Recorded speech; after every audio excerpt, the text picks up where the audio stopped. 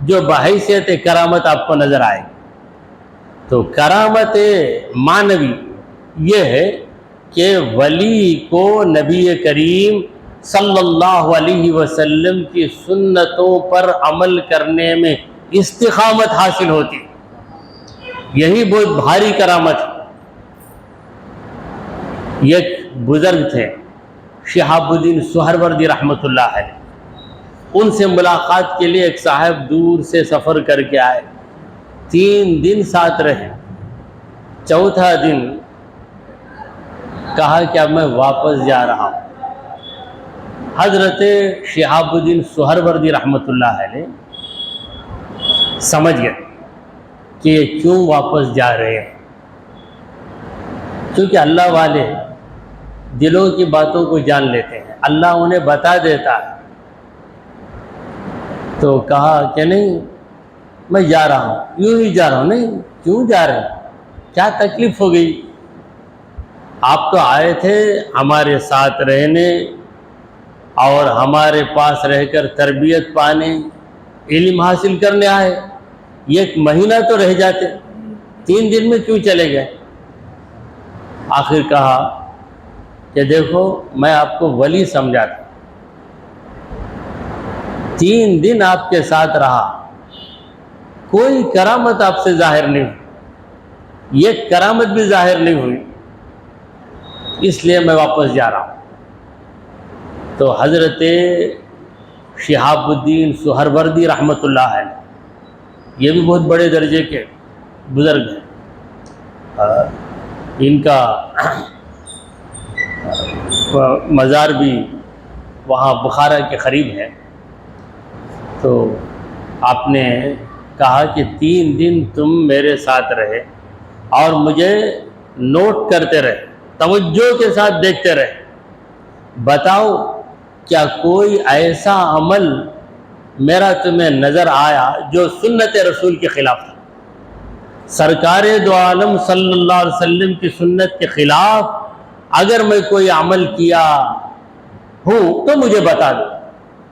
تو وہ صاحب کہنے لگے کہ آپ کی زندگی کا لمحہ لمحہ سنت رسول کے عین مطابق، آپ کا چلنا سنت کے مطابق، آپ کا بیٹھنا سنت کے مطابق، آپ کا کھانا سنت کے مطابق، آپ آرام کرتے سنت کے مطابق، سنت رسول سے آپ کی زندگی بالکل جڑی ہوئی. پھر حضرت شہاب الدین سہروردی رحمۃ اللہ علیہ نے کہا اللہ کا شکر ہے، بتاؤ اس سے بڑھ کر کرامت تمہیں کیا چاہیے؟ وہ کرامت منکروں کو جھکانے کے لیے، یہ کرامت اپنوں کو مطمئن کرنے کے لیے. تم امتی ہو نبی کے، میں نبی کی سنت پر قائم ہوں، تو اس سے بڑھ کر بزرگی اور کیا چاہیے تمہیں؟ تو یہ کرامت جو ہے کرامت معنوی ہے، حقیقی کرامت ہے. اور اس کے بعد دوسری کرامت سوری. اس کرامت کی تعریف کیا ہے؟ الکرامت امر خارق للعادہ. کرامت وہ ہے جو خلاف عادت، ان یوزول، جس کام کو عام لوگ انجام نہیں دے سکتے اس کام کو اللہ والا انجام دے سکتا ہے. اسی طرح سنت رسول کی پیروی مکمل طور پر کرنا یہ ہر مسلمان کے بس کی بات نہیں ہے، یہ تو اللہ والوں ہی کا شیوا ہے، اللہ والوں ہی کا کمال. تو جو ولی ہوتا ہے وہ اللہ کے قریب ہوتا ہے. آج ہم اولیاء کے بارے میں بات کریں کیونکہ آج جو جلسہ ہے یہ سلطان الاولیاء کا جلسہ ہے. کسی بھی ولی کے بارے میں آپ ذکر کریں گے تو خود بخود حضرت غوث العظم کا تذکرہ ہو جاتا ہے، کیونکہ جس ولی کے اندر جو بھی کمال آپ کو نظر آئے گا وہ کمال ضرور بضرور حضرت غوث العظم دستگیر جیلانی محبوب سبحانی رضی اللہ تعالیٰ عنہ کی ذات میں آپ کو نظر آئے. ہمارے غوث پاک کی جو زندگی ہے یہ کئی زاویوں پر مشتمل ہے، کئی زاویوں پر. یعنی غوث پاک کا یہ پہلو نہیں ہے کہ اسے بیان کر کے ہم کہہ دیں کہ ہم نے غوث پاک کے بارے میں سب کچھ بتا دیا. آپ عالم دین بھی ہیں، عارف کامل بھی ہیں، زاہد بے مثال بھی ہیں، سخی لاسانی بھی ہیں، مفتی اعظم بھی ہیں، قاضی برحق بھی ہیں. آپ کیا نہیں ہیں، جتنے اوصاف کمال ہیں وہ سب کے سب اللہ تبارک و تعالی نے ہمارے غوث العظم کے اندر رکھ دیے ہیں. اسی لیے غوث العظم کے بعد جتنے اولیاء آئے ہر ولی نے غوث العظم کو تسلیم کیا ہے. کوئی ولی آپ کو ایسا نظر نہیں آئے گا جس نے ہمارے غوث العظم کا انکار کیا، بلکہ بعض ایسے متشدد لوگ بھی پیدا ہوئے جنہوں نے چھوٹی چھوٹی بات پر کفر کا فتویٰ دیا ہے، گمراہی کا فتویٰ دیا ہے. جیسا کہ شیخ ابن تیمیہ ہے، یہ کسی کو نہیں مانتے، لیکن شیخ ابن تیمیہ خود ہمارے غوث العظم کے ماننے والے. فتاوی ابن تیمیہ ان کی کتاب ہے، اس کے اندر بڑی سختی ہے، یعنی ہر ایک پر انہوں نے تنقید کی ہے. ان کی تنقید سے کوئی بچا نہیں، کوئی عالم نہیں بچا، کچھ نہ کچھ کمی بتائیں گے. مگر جہاں غوث العظم کا ذکر آتا ہے تو ابن تیمیہ بھی بڑی تعظیم سے کہتے ہیں کہ قال الشیخ عبد القادر جیلانی علیہ الرحمہ رحمہ اللہ یا رضی اللہ عنہ. بڑی تعظیم سے اللہ تبارک و تعالیٰ نے ہمارے غوث پاک کو ایسی مقبولیت عطا فرمائی. غوث پاک کا وصال کب ہوا؟ 6 صدی میں ہوا ہے. آج 15ویں صدی چل رہی ہے، 1446. 1440 پر 6، اسے ہم 14ویں صدی نہیں کہیں گے، 15ویں صدی آ گئی. 15ویں صدی آ گئی تو شاعر نے کہا اے 14ویں صدی، اے 15ویں صدی ہم تیرا استقبال کرتے. کب آئی 15ویں صدی؟ 1401 آتے ہی 15ویں صدی آ گئی. اے 15ویں صدی ہم تیرا استقبال کرتے ہیں، تیرے آنے کی خوشی میں 14ویں کو سلام کرتے ہیں. شاعروں نے یہ جو شعر ہے ایک شاعر کا ہے. اس وقت ایک مشاعرہ ہوا تھا، اس مشاعرے میں مجھے شرکت کا موقع ملا. میں چھوٹا ہی تھا، بڑا آدمی نہیں تھا، مگر اس وقت جو شعر میں نے سنا آج تک مجھے یاد ہے. اے 15ویں صدی ہم تیرا استقبال کرتے ہیں، تیرے آنے کی خوشی میں 14ویں کو سلام کرتے. اے 14ویں اب چلے جا، 15ویں صدی آ گئی. تو کتنے تقریباً 1000 برس سے زیادہ عرصہ ہو گئے. اس کے باوجود آج کروڑوں لوگوں کے دلوں میں غوث العظم کی محبت قائم ہے. آج بھی کسی سے آپ پوچھئے کیا بغداد جانے کی آپ کو خواہش ہے تو فوراً کہے گا یہ خواہش کسے نہیں ہوگی. بلا لے کر جاتے کیا؟ کچھ انتظام کرتے کیا؟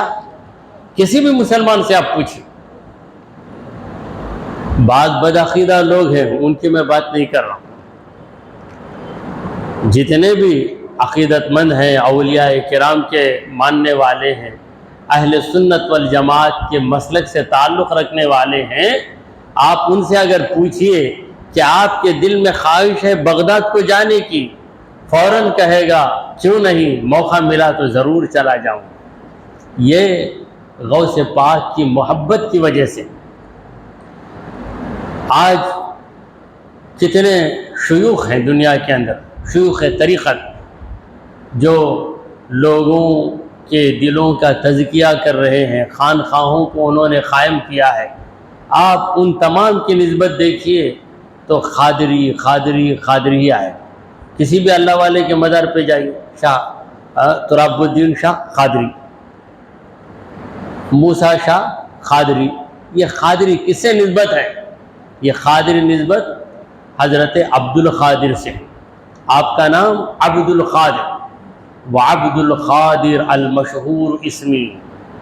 عبد القادر غوث العظم کا نام، تو اسی نام کی نسبت سے قادری جو غوث العظم کا ہو گیا اسے قادری کہا جاتا ہے۔ ساری دنیا میں ہے قادری سلسلہ، ساری دنیا میں، مکہ میں بھی ہے، مدینہ میں بھی ہے۔ آج بھی ایک بزرگ ہیں، مکہ میں رہتے ہیں، حسن علوی، بہت زبردست عالم دین ہیں، ہندوستان بھی آئے ہیں، وہ بھی قادری ہیں۔ ساری دنیا میں ہے قادری سلسلہ، سب کے ہیں رہنما میرے غوث الورا۔ تو اللہ تبارک و تعالیٰ نے جس طرح محدثوں میں امام بخاری کو بنا دیا، اولیاء میں اللہ تعالیٰ نے ہمارے غوث العظم کو بنا دیا، جس طرح فقہاء میں اللہ نے امام ابو حنیفہ کو بنا دیا، اولیاء میں اللہ تعالیٰ نے ہمارے غوث پاک رضی اللہ تعالیٰ عنہ کو ایسے چمکایا کہ کوئی غوث العظم پہ جانے بغیر ولی نہیں بن سکتا، کیونکہ فیض حاصل کرنا ہے تو استاذ کے استاذ کے استاد، شیخ کے شیخ کے شیخ، آخر ہر سلسلہ جا کر غوث العظم پہ رک جاتا ہے۔ جب ہمارے غوث پاک رضی اللہ عنہ نے اعلان کیا کہ قدمی ہذہ علی رقبتی کل ولی للہ، میرا یہ قدم ہر اللہ والے کی گردن پہ ہے، جب یہ اعلان کیا، کیسے کر دیا اعلان؟ آپ پر ایک حالت طاری ہے۔ اولیاء کرام پہ بعض اوقات ایسی حالت طاری ہو جاتی ہے کہ وہ بولتے نہیں ہیں بلکہ بلوائے جاتے ہیں، بولتے نہیں بلوائے جاتے ہیں۔ جب غوث العظم نے اس طرح کہا تو اس وقت جتنے اولیاء تھے روئے زمین پر ان سب کو یہ آواز سنائی تھی، اور انہوں نے اپنی گردنوں کو جھکا دیا۔ اور اس وقت ہمارے ہندوستان کے خواجہ غریب نواز رحمت اللہ علیہ بھی تھے، یعنی ان کا بھی دور تھا۔ تو خواجہ غریب نواز نے کہا بل علی الرأس والعین، اے غوث العظم آپ کا قدم مبارک میری گردن ہی پر نہیں بلکہ میرے سر پر، میری آنکھوں پہ۔ تو اللہ تبارک و تعالیٰ نے اس عاجزی کی وجہ سے انہیں اتنا بڑا مقام دے دیا کہ آج ہندوستان کے ولیوں میں سب سے بڑا درجہ کسی کا ہے تو وہ حضرت خواجہ معین الدین چشتی اجمیری رحمۃ اللہ علیہ کا۔ تو بہرحال ہمارے غوث پاک نے دنیا والوں کی اصلاح کر دی، دنیا والوں کو سدھار دیا ہے۔ آپ کے پاس ایسے ایسے لوگ آتے تھے جو کہیں سدھرتے نہیں تھے، مگر غوث العظم کے پاس آ کر بیٹھتے تو سدھر جاتے تھے۔ ایک ماں اپنے بیٹے کو لے کر آئی غوث پاک کے پاس، لا کر کہنے لگی کہ حضرت غوث العظم میرے اس بچے کو آپ کی تربیت میں دیتی ہوں، اسے سکھانا، پڑھانا، علم دینا، چمکا دینا۔ تو غوث العظم نے وعدہ کیا کہ ضرور تیری خواہش پوری ہوگی۔ اے ماں، اس بچے کی ماں، تیری خواہش ضرور پوری ہوگی۔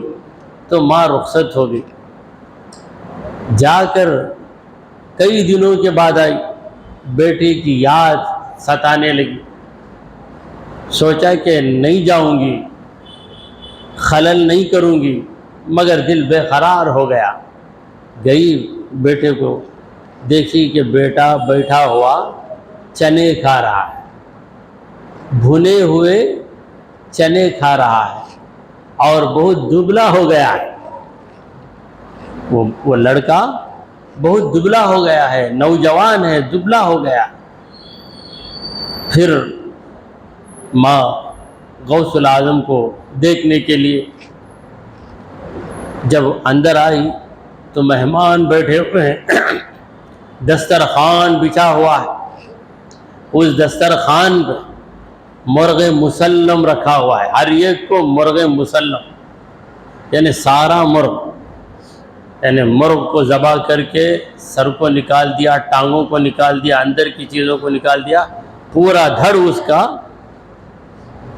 رکھا ہوا ہے، مزے سے لوگ کھا رہے ہیں، عورت بے قرار ہو گئی، میرے بچے کی یہ حالت، اور دیگر لوگ مزے کی چیز کھا رہے ہیں، تو بے قرار کھڑی تھی۔ میں حضرت سے پوچھے بغیر نہیں جاؤں، ماں کا جوش دیکھیے، انسان ماں تو ماں ہے، یہ پرندہ، اب مرغی دیکھ لیجئے، مرغی کے بچے پر حملہ کرنے کے لیے چیل بھی آ جائے تو مرغی ڈرتی نہیں، بچے کی محبت میں اڑ کے اس پہ بھی حملہ کر دیتی ہے۔ اگر اس کی چوزے کو پکڑو، بھاری سے بھاری آدمی پکڑے تو ٹھونک کھائے گا، چھوڑتا ہے۔ تو ماں کی ممتا، جا کر سب کھا کر چلے گئے لوگ، مجھے بات کرنا ہے، دیکھی دسترخوان پہ ہڈیاں پڑی ہوئی ہیں، کہنے لگی سرکار میں آپ پر بھروسہ کر کے میرے بچے کو آپ کے حوالے کر کے گئی، میرا بچہ دبلا ہو گیا ہے، اور اس کے ہاتھ میں برتن کے اندر چنے ہیں، چنے کھا رہا ہے، پانی پی رہا ہے، بھنے ہوئے چنے ہیں، اس کے سوا کچھ بھی نہیں ہے، مگر آپ اپنے خاص مہمانوں کو مرغ کھلا رہے ہیں، گوشت کھلا رہے ہیں۔ اس زمانے میں تو اصلی مرغی تھی، آج کی طرح برائلر یہ نقلی مرغی نہیں تھی، ہر مرغی جو ہے اصلی مرغی تھی۔ اب اصلی مرغی کا نام ہم نے کیا رکھ دیا ہے؟ مدراس میں ناٹی مرغی، مگر مدراس تمل ناڈو سے باہر گئے تو ناٹی مرغی کوئی نہیں سمجھتا، وہاں بولنا دیسی مرغی، اصلی مرغی۔ اب یہ جو اصلی مرغی ہے اس میں بھی دھوکہ دیتے ہیں لوگ، کچھ رنگ چڑھا دیتے ہیں، اسے اصلی سمجھ کر لے آتے، مگر وہ بھی نقلی ہوتی ہے۔ تو وہ زمانہ تو ایسا ہے، نقلی مرغیوں کا زمانہ نہیں تھا، تو بہترین خوشبو مہک رہی ہے، تو ماں نے پوچھا حضرت یہ کیا کام آپ نے کیا؟ کیا میرے بچے کو ایک ٹکڑا نہیں مل سکتا ہے کیا مرغی کا؟ تو آپ نے کہا کہ تو نے مجھ سے کیا وعدہ لیا؟ تو نے مجھ سے کیا وعدہ لیا؟ وعدہ یہ لیا کہ میں تیرے بچے کو چمکاؤں اور تیرے بچے کو رب کا ولی بناؤں۔ وعدہ تو ضرور کیا تھا، لیکن بچے کو اس طرح بھوکا مارنے کے لیے تو میں نے نہیں کہا تھا، میرا بچہ دبلا ہو گیا ہے، یہ عمر کھانے کی ہے۔ تو غوث العظم جلال میں آ گیا، وہاں ہڈیاں پڑی ہوئی تھی، ہڈیوں کو جوڑا، کہا قم باذن اللہ، زندہ ہو جا اللہ کے حکم سے، تو مرغہ زندہ ہو کے کھڑا ہوا۔ یہی وہ مرغہ ہے جسے لوگ کھا چکے، اب زندہ ہو گیا۔ تیرے بیٹے کو میں اس قابل بنانا چاہتا ہوں کہ وہ بھی ہڈیوں کو دیکھ کر کہے زندہ ہو جا، تو زندہ ہو جائے گا، مگر اس قابلیت کے پیدا کرنے کے لیے مرغہ کھلانے کی ضرورت نہیں، چنا کھلانے کی ضرورت ہے۔ یہ ریاضت ہے۔ وہ جو مہمان آئے تھے وہ باہر کے تھے، ان سے مجھے کیا لینا دینا ہے، کھلا کے بھیج دیا، چلے گئے۔ تیرا بیٹا میرا ہے، میرا، میں جیسا کھاتا تھا ویسے کھلاتا ہوں، میں جیسا ہوں ویسا بناتا ہوں۔ تو نے اس بچے کو میرے حوالے کیا، میں اسے مرغ کھلا کے برباد نہیں کروں گا، چنے کھلا کر اسے روشن بنا دوں گا۔ جا تیرے بیٹے سے پوچھ کہ وہ کیا سے کیا ہو گیا ہے۔ تو ایسی بے شمار کرامتیں ہیں ہمارے غوث العظم دستگیر جیلانی رضی اللہ تعالیٰ۔ مردے کو زندہ کر دینا یہ عیسیٰ علیہ السلام کا معجزہ ہے۔ عیسیٰ علیہ السلام کا معجزہ حضرت غوث العظم دستگیر جیلانی رضی اللہ تعالیٰ عنہ کے اندر کرامت بن کے ظاہر ہو رہا ہے۔ ایک موقع پہ غوث پاک رضی اللہ تعالیٰ عنہ واز فرما رہے ہیں، دوران واز ایک پرندہ آ گیا، پرندہ آ کر چہچہانے لگا، تو غوث پاک نے اس پرندے کی طرف دیکھا تو پرندہ 2 ٹکڑے ہو کے زمین پہ گر گیا، 2 ٹکڑے ہو کے گر گیا۔ نظر کے اندر وہ جلال تھا۔ پھر جب بیان ختم ہو گیا تو غوث پاک رضی اللہ تعالیٰ عنہ ممبر سے اترتے ہیں، ان 2 ٹکڑوں کو جوڑ کے کہتے ہیں کہ اللہ کے حکم سے زندہ ہو جا، تو پرندہ زندہ ہو کے اٹھ جاتا ہے۔ تو لوگوں نے غوث پاک کی کرامتوں کو اپنی نگاہوں سے دیکھا ہے۔ کئی یہودی، بہت سے نصرانی، بہت سے مجوسی، بہت سے مشرک غوث العظم دستگیر جیلانی رضی اللہ تعالیٰ عنہ کی ان کرامتوں کو دیکھ کر مسلمان ہو گئے۔ غوث پاک کی محفل ہی میں کرامت نہیں، بلکہ دور سے بھی کسی نے غوث العظم کو یاد کیا، غوث اعظم کا وسیلہ لیا تو اس کا کام بن گیا، اس کی مراد پوری ہو گئی۔ جب مراد پوری ہوتی ہے تو وہ لوگ غوث پاک کی خدمت میں حاضر ہوتے ہیں اور عرض کرتے ہیں کہ اس موقع پر ہم نے آپ کا نام لے کر اللہ سے فریاد کی، اللہ تبارک و تعالیٰ نے آپ کے نام کے وسیلے سے ہماری اس فریاد کو پوری کر دی۔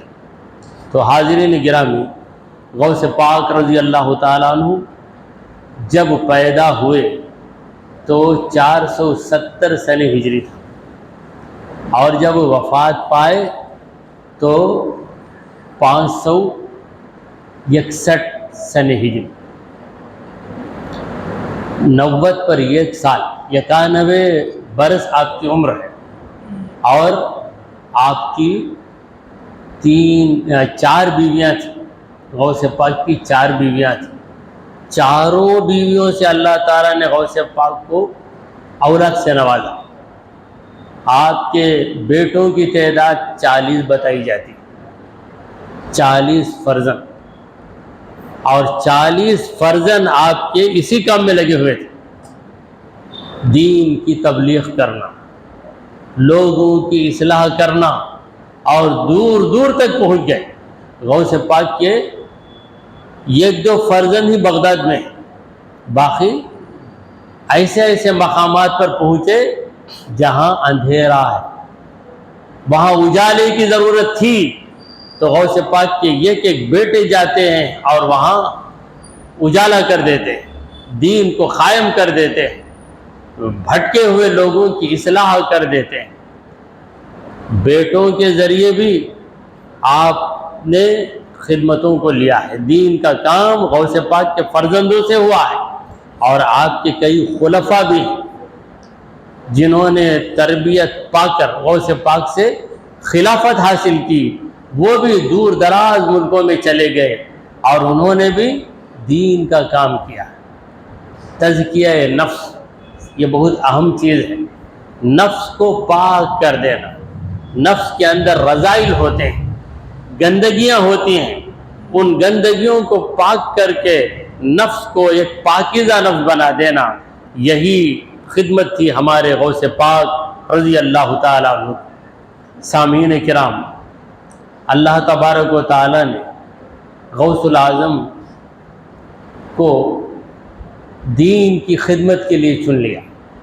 پروردگار عالم جس بندے سے جو کام لینا چاہتا ہے اس بندے کو اللہ تعالیٰ ان خوبیوں سے نواز دیتا ہے۔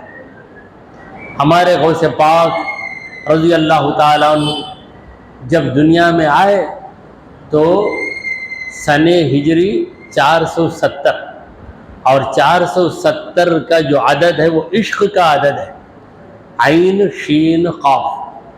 آپ نے کبھی یسر القرآن میں دیکھا ہوگا، جو کتابات سلمہ رزقہ جربہ، اس میں آخر میں آپ دیکھیں گے ابجد حوض حتی کلیمن صافظ قرشد سخت ززق، الف کے نیچے 1، بے کے نیچے 2، جیم کے نیچے 3 اور دال کے نیچے 4، ایسا ہے۔ آخری میں غین آئے گا، غین کے نیچے 1000 رہے گا، 1 سے 10 تک عدد جائے گا، پھر 20 30 40 50 60 70 80 90 100 کے بعد 200 300 400 500 1000 تک غین پر ختم ہو جاتا ہے۔ الف کا عدد 1، غین کا عدد 1000۔ تو عشق میں عین جو ہے 70، شین جو ہے 300، قاف جو ہے 100. کتنا ہو گیا آپ کو؟ 70 پلس 300 3 اور قاف 100، 470. 470 عشق کا عدد ہے. اسی سال 470 سن ہجری میں غوث پاک کی ولادت. اسی لیے شاعر کہتے ہیں جاء بعشق، میرے غوث آئے تو عشق کی دولت کو لے کر آئے. عشق کس کا عشق؟ دولت کا عشق نہیں، عورت کا عشق نہیں، دنیا کا عشق نہیں، اللہ اور اس کے رسول کا عشق لے کر آئے. ایسے عاشق اللہ کے، اللہ نے خود انہیں اپنا عاشق بنا دیا کہ جس رات پیدا ہوئے دوسرے دن ہی روزہ رکھے. دوسرے دن روزہ رکھا. افطار کا وقت جب تک نہیں آیا غوث پاک نے دودھ نہیں پیا. جب افطار کا وقت آیا تو آپ نے دودھ پینا شروع. اسی طرح پورا رمضان گزرا. پھر جب عید کا دن آیا تو دن کے وقت بھی آپ نے دودھ پیا. تو آپ کی والدہ کہتی ہیں کہ میرا بچہ بھی عجیب بچہ ہے. رمضان کے مہینے میں میرے عبد القادر نے کبھی دودھ نہیں پیا، میرے بچے نے روزہ رکھا. یہ اللہ تبارک و تعالیٰ کی طرف سے مہربانی ہے. ہر بچہ ایسا نہیں ہو سکتا، کیونکہ ہر بچہ غوث الاعظم نہیں ہے. ہر ایک ایسا شروع کر دے، ہو سکتا نہیں ہوگا. تو پھر ہر ایک بچہ رمضان میں دودھ پیے بغیر رہ جائے گا تو یہ بچوں کی عادت بن جائے گی، کرامت نہیں بنے گی.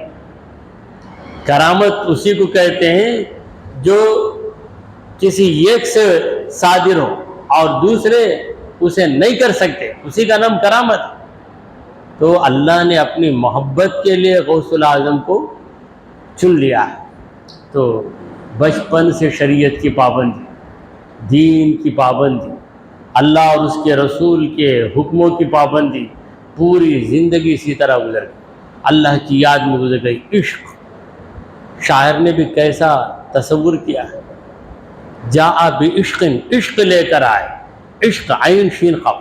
اب ہماری یہ جو مسجد ہے، مسجد اصلاح سازہ، اس میں بھی شعر لکھا ہوا ہے.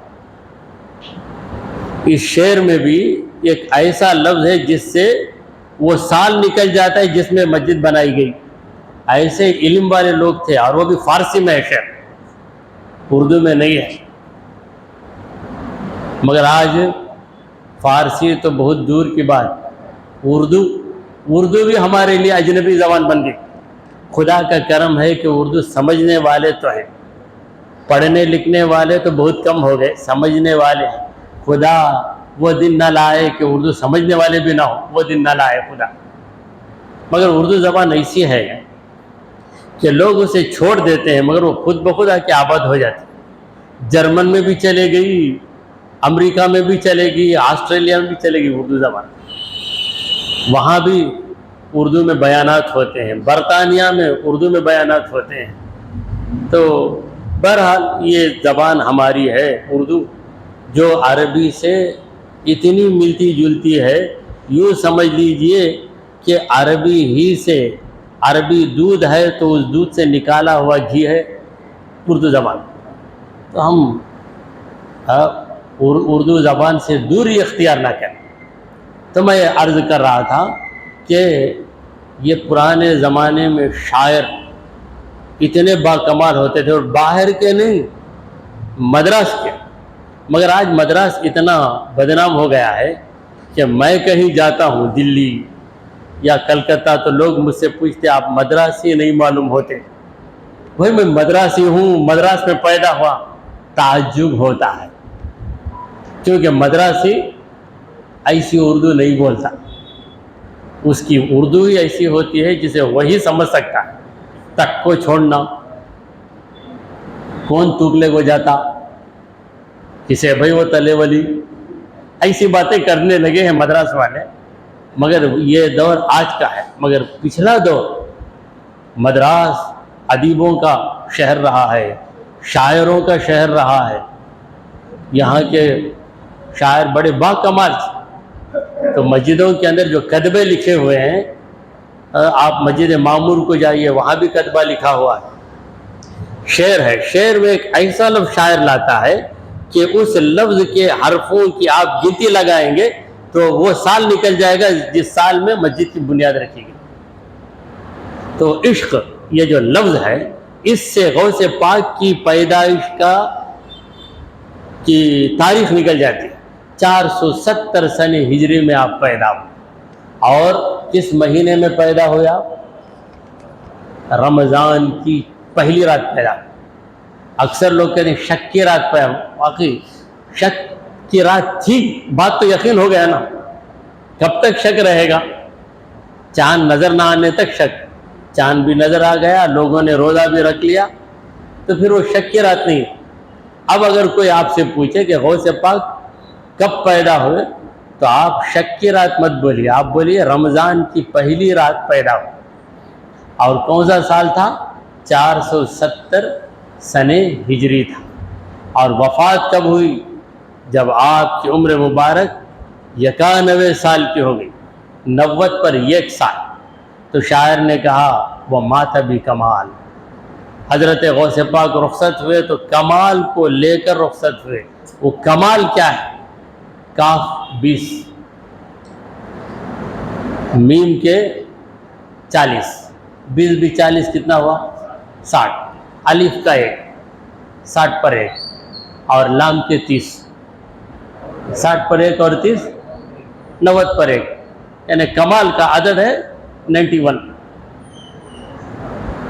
تو کمال کو لے کر 91 سال کی عمر میں آپ کی وفات ہوئی، اور پوری زندگی آپ کی دین کی خدمت ہی سے عبارت ہے۔ زندگی بھر اللہ کو یاد کرتے بھی رہے، اور لوگوں کے دلوں میں اللہ کی یاد کو قائم کرتے رہے۔ اسی لیے ہمارے غوث پاک کا ایک شعر ہے، غوث پاک بھی شاعر تھے، کیا نہیں تھے، ادیب بھی تھے، خطیب بھی تھے، شاعر بھی تھے، مصنف بھی تھے۔ غوث پاک کی کتابیں ہیں، غنیۃ الطالبین، اس کا دوسرا نام ہے الغنیہ لطالب الحق، المسمى غنیۃ الطالبین، غنیۃ الطالبین بھی کہتے ہیں، الغنیہ لطالب الحق۔ الغنیہ، غنیہ کا معنی کیا ہے؟ کافی ہے یہ تمہارے لیے، بس ہے۔ ینف کہتے ہیں نا انگریزی میں، ینف، بس۔ کس کے لیے بس ہے یہ کتاب؟ لطالب الحق، جو بھی حق کی طلب رکھتا ہے اس کے لیے یہ کتاب بس ہے۔ نام اس کا الغنیہ لطالب الحق۔ پھر اس کو غنیۃ الطالبین بھی کہا گیا، یعنی طلب کرنے والوں کے لیے کافی ہو جانے والی کتاب۔ اور غوث پاک کے بیانات، آج تو ہم بیانوں کو ریکارڈ کر لیتے ہیں، ایک زمانہ ٹائپ ریکارڈر میں ریکارڈ کرتے تھے، آج موبائل میں ریکارڈ کر رہے ہیں، ساری سہولتیں ہیں۔ اس کے باوجود ہماری تقریریں چند دنوں کے بعد غائب ہو جاتی، ڈیلیٹ ہو گئی، ہم خود کہہ دیتے۔ غوث پاک کی تقریریں آج بھی باقی، غوث پاک کے جو خطبات ہیں آج بھی باقی ہیں، اور آپ کا بیان لکھنے کے لیے 400 علماء محفل میں حاضر رہتے تھے، 400 علماء لکھتے تھے، کیونکہ آپ کے بیان میں وہ باتیں نکلتی تھیں جن باتوں کو علماء کتابوں میں حاصل نہیں کر سکتے۔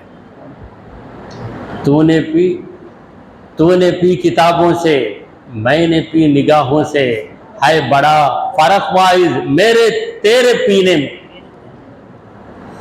کتابوں سے بھی علم آتا ہے، بزرگوں کی باتوں سے بھی علم آتا ہے۔ یہ علم چھلکا ہے، وہ علم مغز ہے، مگر چھلکے کی بھی ضرورت ہے، چھلکا نہ ہو تو مغز کی حفاظت نہیں ہوتی، چھلکے کے بغیر مغز کی حفاظت نہیں ہوتی۔ اگر اللہ یوں ہی موز کو پیدا کر دیتا ہے چھلکے کے بغیر، تو کیا آپ موز کھا سکتے ہیں؟ اس پہ گرد جم جاتی، پرندوں کی بیٹ اس پہ گر جاتی، اس کی حفاظت کے لیے اللہ نے کیا کر دیا؟ اس پر پوست چڑھا دیا، اس کا چمڑا ہے، یعنی موز کا چھلکا۔ تو غوث پاک اپنے بیانات میں کہتے ہیں تمہارے پاس چھلکا ہے، میرے پاس مغز ہے۔ کیا مطلب؟ تمہارے پاس ظاہر علم ہے، میرے پاس باطنی علم ہے۔ تمہارے علم سے تم شریعت کے پابند بن جاؤ گے، میں جو علم دے رہا ہوں اس سے تمہارے دلوں میں طریقت اتر جائے گی۔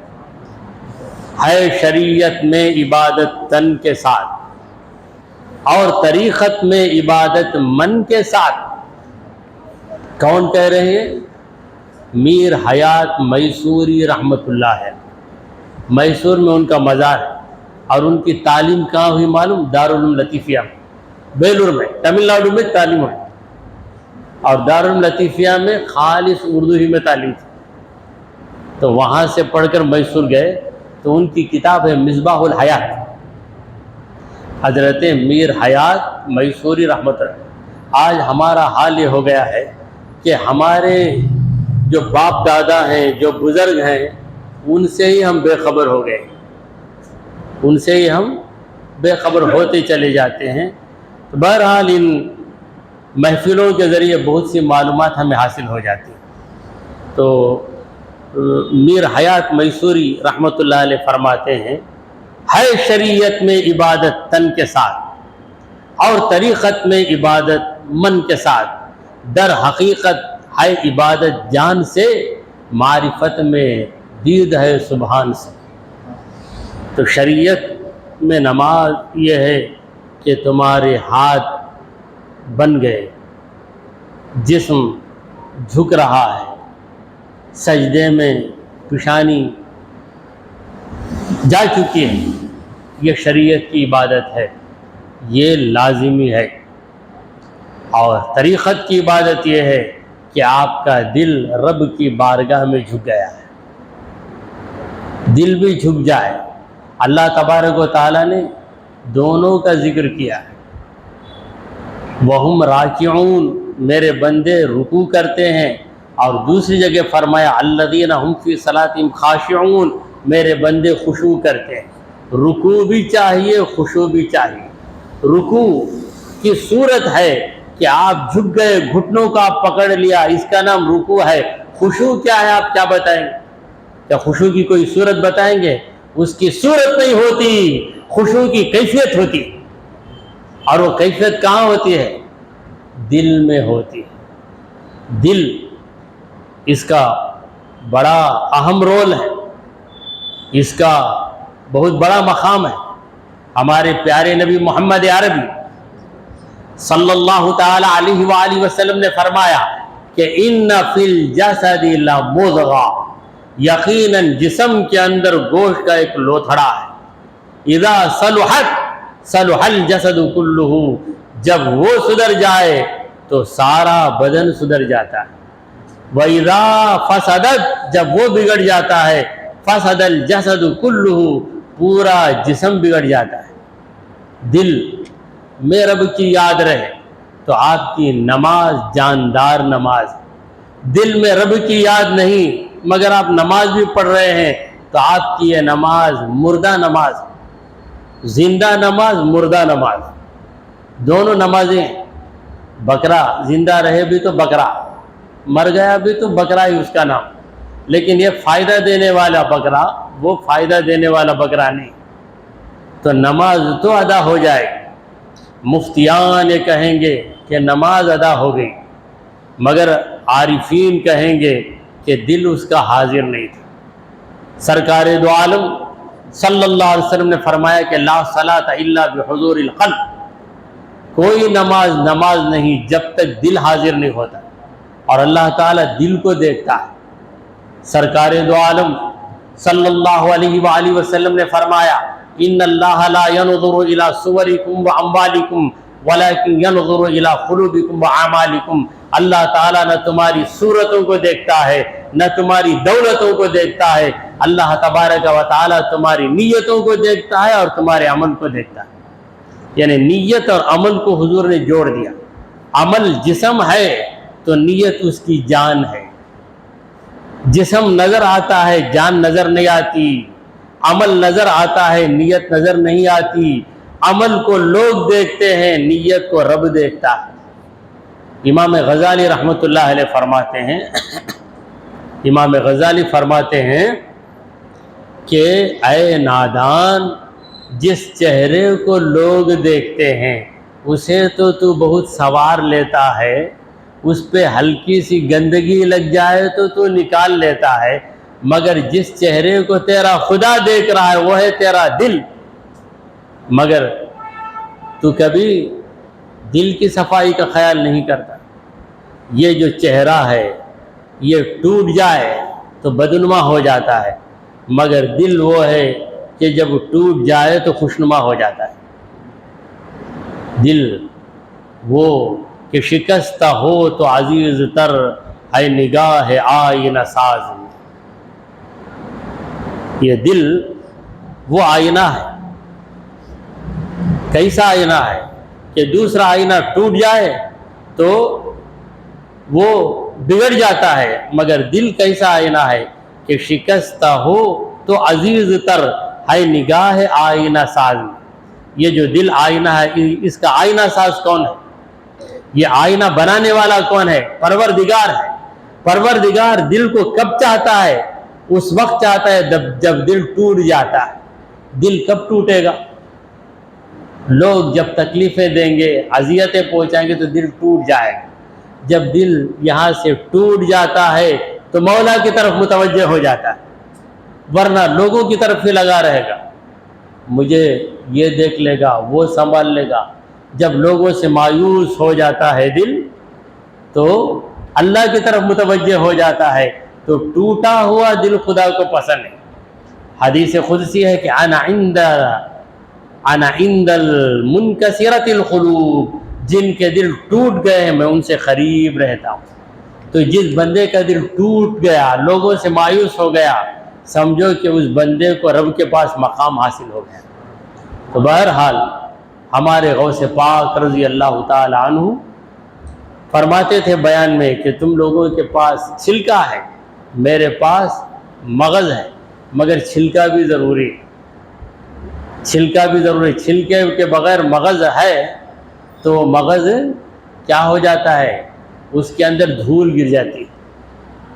حضرت غوث الاعظم دستگیر جیلانی رضی اللہ تعالیٰ عنہ کے ارشادات میں ایک ارشاد، یعنی آپ کے نصیحتوں میں ایک نصیحت ہے کہ کل حقیقت لا تشہد لها الشریعۃ فہی زندقہ، یعنی ہر وہ حقیقت جس کی گواہی شریعت نہ دے، یعنی شریعت سے ٹکرانے والی حقیقت، وہ حقیقت نہیں، فہی زندقہ، وہ بے دینی.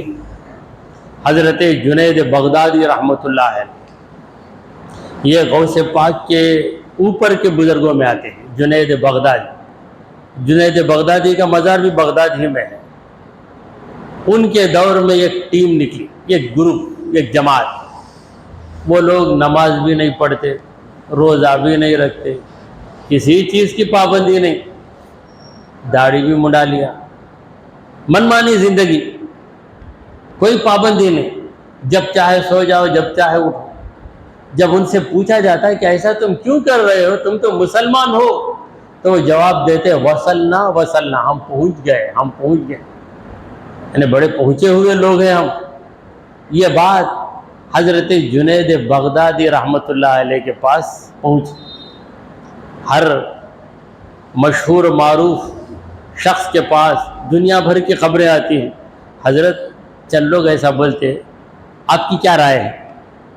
ہم جیسے چھوٹے لوگوں سے لوگ پوچھتے ہیں، وہ تو عظیم ہستی تھے بغداد کے.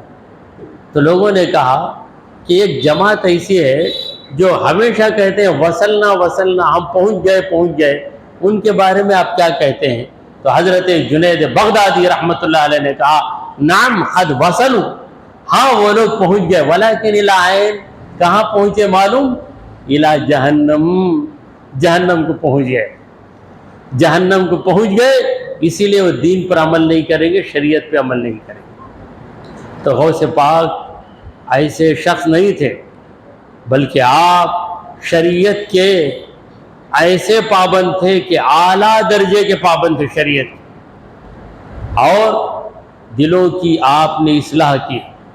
غوث پاک جب بیان کے لیے بیٹھ جاتے تو عجیب حال ہوتا، لوگ تڑپ جاتے تھے، کسی کی آنکھوں سے آنسو جاری ہوتے، کسی کے بدن میں جھرجھری طاری ہو جاتی، کوئی چیخنے لگ جاتا تھا، بے قابو ہو جاتے۔ ایسی محفل بیان کی ہر مقرر کی نہیں ہو سکتی، یہ غوث الاعظم کی خاصیت تھی۔ تو آپ کے ایک فرزند تھے غوث پاک جو بالکل نوجوان تھے اور بہت زیادہ کتابیں پڑھ کر ایک زبردست عالم دین، پکے سند یافتہ عالم، غوث پاک نے تعلیم حاصل کرنے کے لیے انہیں دور بھیج دیا۔ یہ بھی حکمت تھی کہ باپ کے پاس رہ کر بچہ لاڑو پیار کرے گا، تربیت کے لیے دوسرے کے حوالے کرتے، بہت زبردست فاضل بن کر آئے۔ غوث پاک کے بیان کو سنتے ایک بار کہا، ابا جان میں بیان کروں کیا؟ کیا کرو بیٹا، بیان کیا ہے؟ تو سوچا کہ یہ لوگ کیا بیان سنتے ہیں، ہمارے ابا بیان کرتے مگر کیا بولتے بیان میں ایسے دلائل پیش کروں گا پتہ چلے گا کہ بیان کیا ہوتا ہے۔ کھڑے ہو کر بہت دیر تک بیان کیا، شاید آدھا گھنٹہ بیان ہوا تو لوگ خاموش بیٹھے، بیان ختم ہو گیا۔ ہونے کے جب بیان بیٹے گا، بیان غوث پاک کے فرزند ہے، وہ بھی بعد میں ولی کامل بن گئے، اس وقت جو ان کی حیثیت تھی، جوانی کا جوش تھا، علم کا غرور تھا، میں بڑا عالم، بیان کر کے بیٹھے تو غوث پاک نے بیان شروع کیا، کہا کل رات یحییٰ، غوث پاک کی بیوی کا نام یحییٰ ہے، یحییٰ آپ کے ایک بیٹے ہیں، ان کی ماں یحییٰ انڈے لگائی تھی چھیکے میں، ایک بلی آئی جھپٹی تو انڈے گر گئے۔ یہ کہنا تھا کہ مریدین کے اندر ہنگامہ ہو گیا، سامعین تڑپ گئے، مچل گئے، کیا بات ہے، کیا رونے لگے۔ بیان ختم ہونے کے بعد آپ کے بیٹے کہنے لگے، ابا جان آپ کے پاس آنے والے دیوانے لوگ ہیں کیا؟ اتنی بھاری تقریر میں کیا، کچھ بھی اثر نہیں ہوا۔ آپ ایک قصہ سنائے، رات کو انڈے رٹک رہے تھے چھیکے میں، یہ بلی جھپٹی، انڈے گر گئے، بلی کو کچھ نہیں ملا کہ انڈے پورے ٹوٹ گئے۔ یہ بات پر کہا کہ تو کیا پاور ہے آپ کے اندر، آپ بیان کرتے ہیں تو لوگ مچل جاتے۔ تو غوث الاعظم نے کہا کہ بیٹا تو خود سے بولا، میں خدا سے بولا، تو سوچ سوچ کے بولا، میں رب سے پوچھ پوچھ کے بولا، تو جب بول رہا تھا تو تھا، میں بول رہا تھا تو میں نہیں تھا، عبد القادر نہیں بول رہا، قادر بلوا رہا تھا، میں فنا ہو کے بولا، تو باقی رہ کے بولا، لیکن جو سمجھ میرے مریدوں کو ہے، بیٹا تو بڑا عالم ہے لیکن میرے مریدوں کی سمجھ تجھے حاصل نہیں۔ کیا سمجھ تھی؟ ارے میرے مریدوں نے کیا سمجھا پتا ہے؟ یہ انڈا جو ہے، انڈے یہ دنیا ہے، یہ بلی جو ہے یہ نفس ہے، نفس دنیا پہ جھپٹ پڑتا ہے مگر اسے نہیں ملتا، وہی ملے گا جو اس کی تقدیر میں ہے۔ اگر تقدیر پہ راضی ہو جاتا تو نہ جھپٹتا، نہ انڈوں کو پھوڑتا، نہ گر کے پڑتا۔ یہ بات میرے مریدوں کی سمجھ میں آئی، تیری سمجھ میں نہیں آئی۔ اللہ تبارک و تعالیٰ سے دعا ہے کہ وہ ہم سب کو حضرت غوث پاک رضی اللہ تعالیٰ عنہ کے فیضان سے مالا مال فرمائے۔ آمین۔ وآخر دعوانا ان الحمد للہ رب العالمین۔